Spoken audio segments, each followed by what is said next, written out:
What's going on there, YouTube? Vaping with Twisted420 has returned. That's right, people, we are back. We are back, and today I'm feeling mighty nostalgic. Why do you ask? Because today we are taking a look at the Innokin MVP4. That's right, people, the MPV has returned. Fucking man, memories. MVPs back in the day, man, that was like one of my first good mods. It was the first box mod I ever owned. Crazy built-in battery, you could charge other devices from it. It was great. And now here we are in 2017 with a new MPV. And what's bundled in with this MPV is Innokin's first high wattage sub-ohm tank. That's right, the Innokin Scion. It's what's sitting on top of this guy right now. And it comes with a couple of coils that are rated from best from 70 to 100 watts. Not too shabby, not too shabby. The Scion tank is a 24 millimeter atomizer that holds 3.5 mils. And it does feature top fuel, okay? Now on this MPV4, it's 100 watts. It's a good bit for Innokin. You know what I mean? It's 100 watts and it has a 4500 mAh built-in battery. And I gotta say, using this bitch extensively, about 60 or 70 watts, I got some pretty good battery life. A good chunk of the day, most of the day. And you guys know I wake up early. Yeah, so 4500 mAh built-in, 100 watts, all the temp control options, and they also have a preheat boost function. A lot of people have been doing that lately. It seems to be catching on. It's not my thing. It's not my thing. I've seen it before in other iterations, but it's just not for me. It's just not for me, okay?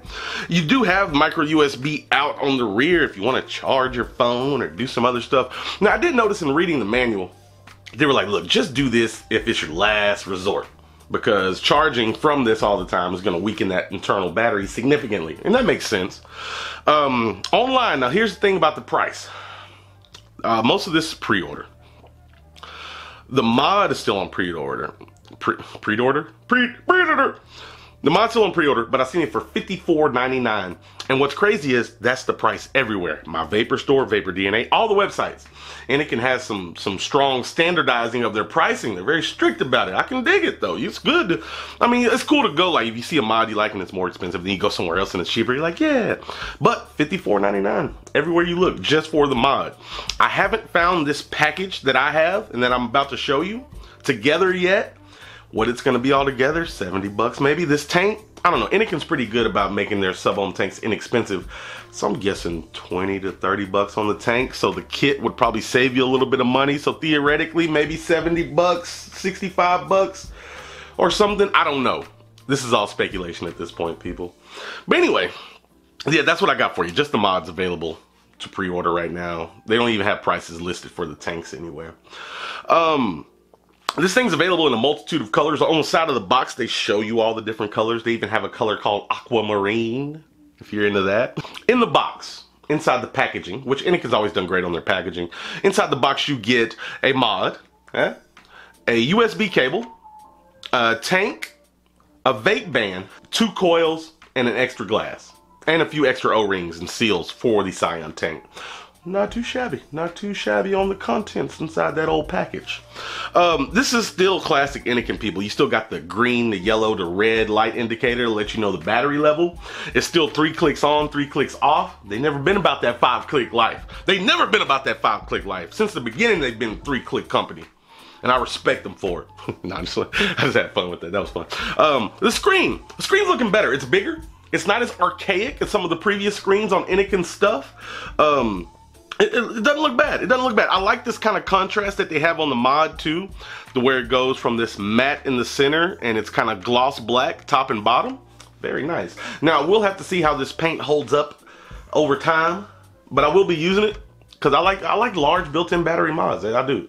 They're very stress-free as long as they're fully charged and ready to go. Plus you got 2 amp micro USB charging. No upgradable firmware, I didn't see that anywhere. But yeah, 2 amp micro USB charging. That's good. Big ass battery in there. You want to be able to charge it faster than 0.5 or 1 amp. You know what I mean? Using this guy is super simple. If you want to get into the temp control, different modes, you hold the power and plus button down. You can keep holding it. It'll just cycle through nickel, titanium, stainless steel, then it'll go back to regular power. Once you're in temp control mode, if you hold the power and minus button down, you're allowed to then change the wattage, and it goes up to 100 watts in temp control mode. Now, if you press the up and down button simultaneously, real quick, it will show you an accurate readout of the resistance, and it's down to like fucking 1,000ths. It's really accurate. It also has the puff counter and your battery voltage of the mod at the moment. Pretty good info that you can press just by clicking those buttons real quick. I like that. You can also flip the screen by pressing and holding the power and minus button for more than 3 seconds. And if you want to get into the preheat function, you hold down the power and plus button. Fuck me, I can't get it right this morning. Power and plus button for 3 seconds to flip the screen. Power and minus button to enter your preheat functions. There, I said it. Whew. Took a few days off, man. I came back rusty. I'm sorry, guys, but it's cool. We're gonna get back in the swing of things this week. I got some cool reviews and stuff coming up for you. Also, might be doing a living a day with the device where we review something and go check out my buddy's custom Audi RS7, 700 horsepower, lowered. I'm looking forward to that. Very much so. That's my dream car. Off topic though, back to this guy. We do have a spring-loaded 510 connection up top. And the tank that comes with it is 24 millimeter, but at the same time, there's a little bit of overhang even with the tank that is included on the sides. Now the front and back is fine, but the sides got a little bit of overhang. So anything past 24 millimeter, it's gonna look a little wonky. Overall, I've enjoyed most things about this guy. I really have. I just wish the fire button was a little bit more clicky. Listen to this.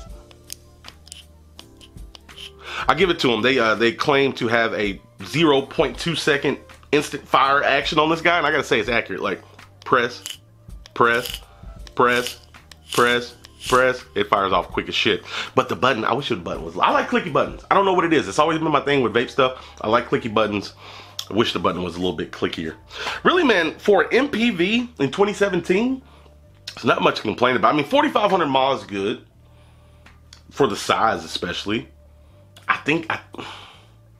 Could they have fit a bigger battery? I don't know. I'm asking for too much. They produced a good successor to the other MPVs. I'm just looking for shit to bitch about. I've liked it, man. It looks good. They got a shit ton of colors. It vapes well. And the tank. Let's talk about this fucking Scion for a second, okay? Big coils. Big triple coils that they got in here. Innokin's biggest. 0.5 on Canthal. Good from 70 to 100 watts. I'm currently vaping it at 80 watts. And it's doing pretty damn nice. The top feels nice. You got a big wide bore son of a bitch up top. Only thing is you can't use your own drip tips if that bothers you at all. So if you like using custom drip tips, yeah, this one can't be changed out. But I gotta say, this old fucker vapes pretty good. I was surprised by the flavor. And we're gonna go to 100 watts in a minute just to see how it handles it. But right now I'm at 80 watts and loving life. Check out the cloudage from an Innokin tank. Never thought I'd say that.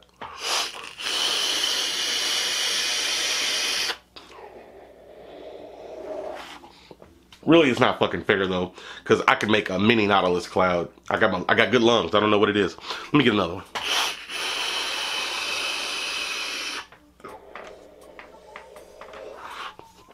I like it. I was vaping it at 70. I bumped it up to 80 just as of recent, and I like it. Nice and warm, flavorful. It's good. It's good.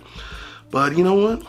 Oh yeah, speaking of which, before I bump it up to 100 watts, no lock function on these, right? And if you remember Innokin correctly, if you press a button, it won't do anything. So it automatically kind of locks itself. You have to press the button and hold it, and it'll start blinking. Then you can start adjusting stuff. Which, I used to not like it, but nowadays, you know what? It's not bad. It's not bad. It kind of locks itself. That's pretty convenient. I mean, you have to sit there for a second and hold the button before you can adjust anything. It's got to blink a few times, but still not bad. Still not bad. All right, we're maxing this motherfucker out. 100 watts right here, people, on the new Scion tank and on the MVP4. 100 watts. Come a long way, baby.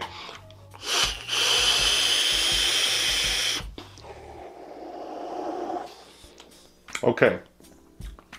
Initially, it started off really good. Went to burnt. It went to burnt. Let me try to... Yeah, there goes a couple bubbles. I don't know if that's for the best at 100 watts, people. Well, I get it. Which, most high wattage stuff, you don't sit there and just drag on it like I did. I don't know, I usually can vape most tanks at 100 watts pretty easy, actually. But, it's meant for smaller puffs if you're going to be vaping that bitch at 100, like, to avoid burning. But it's too risky. Too risky business right here, people. I'm bumping this bitch back down to 80. That's where I liked it. That was a sweet spot. That's where I dig it. All right, there we go. There we go. Much better. Let's try again.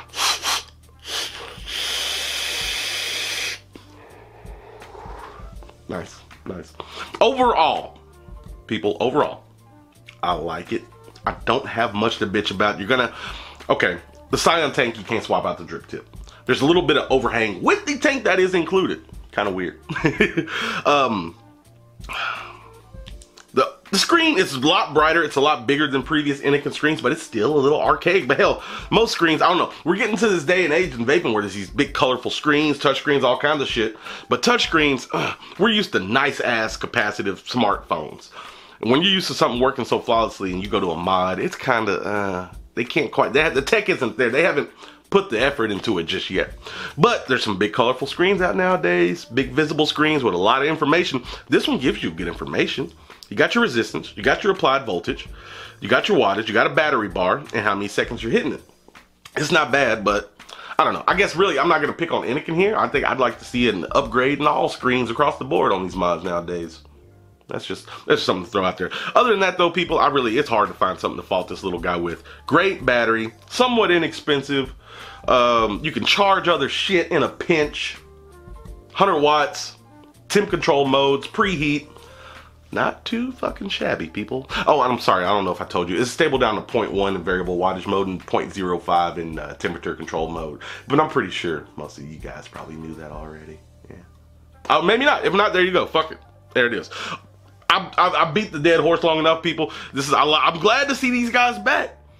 Even if, like, I've never had anything against Innokin anyway. They just kind of fell behind a little bit there for a while. But being one of the pioneers, one of the early on dudes that were killing it in the vape game, I'm glad to see them still around, and I'm glad to see this product come out. That doesn't sound right. What is that? What's my words? Why can't I speak them properly? I'm glad it's happened. MPV4, the legacy lives on. Maybe MPV5 will have a nice colorful screen, 6,000 mAh built in, and can charge your devices 2.5 amp. That's another thing. I don't know what current this charges your devices at. I know it takes in 2 amp, but I don't know if it puts out. I'm gonna put up an annotation or something if I find out while editing this video. But that's what I got for you, people. There it is. That's what I have for you on this little combo right here. Links are in the description. You can look around, take a gander. I don't have shits to give. But I told you. Oh, fuck me, I told you. I know I did. You bet your ass I told you. But really, folks, with that being said, thank you for watching. I truly do appreciate it. Oh, yeah, I'm going to start doing it now. Like and subscribe if you haven't. Or if you don't like and subscribe. I feel horrible for saying it. But I guess it's a standard thing. Yeah, do that. Remember, it doesn't matter what the fuck you're vaping on, as long as you're not on the stinkies. That's what counts, people. That's what counts. And last but not least, you stay sexy, YouTube. Me and the Innokin MP4 and the Scion tank, we're out. Vaping saves so many fucking lives, it doesn't even make sense.